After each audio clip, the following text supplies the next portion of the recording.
ಇನ್ನು ನಾಳೆಯಿಂದ ವಿಧಾನಸಭೆಯ ಜಂಟಿ ಅಧಿವೇಶನ ಆರಂಭವಾಗ್ತಾ ಇದೆ. ಜಂಟಿ ಅಧಿವೇಶನ ಉದ್ದೇಶಿಸಿ ರಾಜ್ಯಪಾಲರು ಭಾಷಣ ಮಾಡ್ತಾರೆ.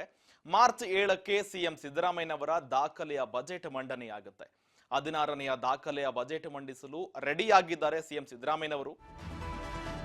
ಈಗ ನಾಳೆಯಿಂದ ವಿಧಾನಸಭೆ ಜಂಟಿ ಅಧಿವೇಶನ ಆರಂಭವಾಗುತ್ತೆ.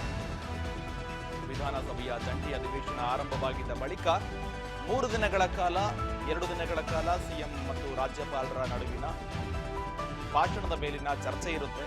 ಮಾರ್ಚ್ 7ಕ್ಕೆ ಸಿಎಂ ಸಿದ್ದರಾಮಯ್ಯನವರು ದಾಖಲೆಯ ಬಜೆಟ್ ಮಂಡನೆ ಮಾಡ್ತಾರೆ. 16ನೆಯ ದಾಖಲೆಯ ಬಜೆಟ್ ಮಂಡಿಸಲು ರೆಡಿ ಆಗಿದ್ದಾರೆ ಸಿಎಂ ಸಿದ್ದರಾಮಯ್ಯನವರು. ವೀಲ್ ಚೇರ್ನಲ್ಲೇ ವಿಧಾನಸೌಧಕ್ಕೆ ಆಗಮಿಸಿ ಬಜೆಟ್ ಮಂಡಿಸಲಿದ್ದಾರೆ ಈ ಬಾರಿ ಸಿಎಂ. ತಮ್ಮ ಮಂಡಿ ನೋವಿನ ಕಾರಣದಿಂದಾಗಿ ಪ್ರತ್ಯೇಕವಾಗಿ ವೀಲ್ ಚೇರ್ನಲ್ಲೇ ವಿಧಾನಸೌಧಕ್ಕೆ ಆಗಮಿಸಿ ಈ ಬಾರಿ ಬಜೆಟ್ ಮಂಡನೆ ಮಾಡುತ್ತಾರೆ.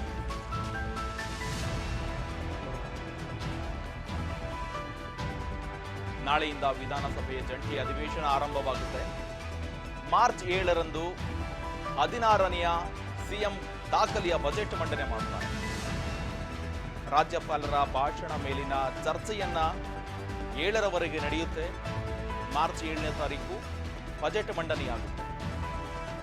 ಹಾಗಾಗಿ ತಮ್ಮ ಮಂಡಿ ನೋವು ಇರೋದ್ರಿಂದ ಈ ಬಾರಿ ತಮ್ಮ ದಾಖಲೆಯ ಬಜೆಟ್ ಏನಿದೆ, 16ನೆಯ ದಾಖಲೆಯ ಬಜೆಟ್, ಈ ಬಜೆಟ್ ಅನ್ನ ವೀಲ್ ಚೇರ್ನಲ್ಲೇ ಮಾಡುವ ಸಾಧ್ಯತೆ ಕೂಡ ಇರುವಂಥದ್ದು.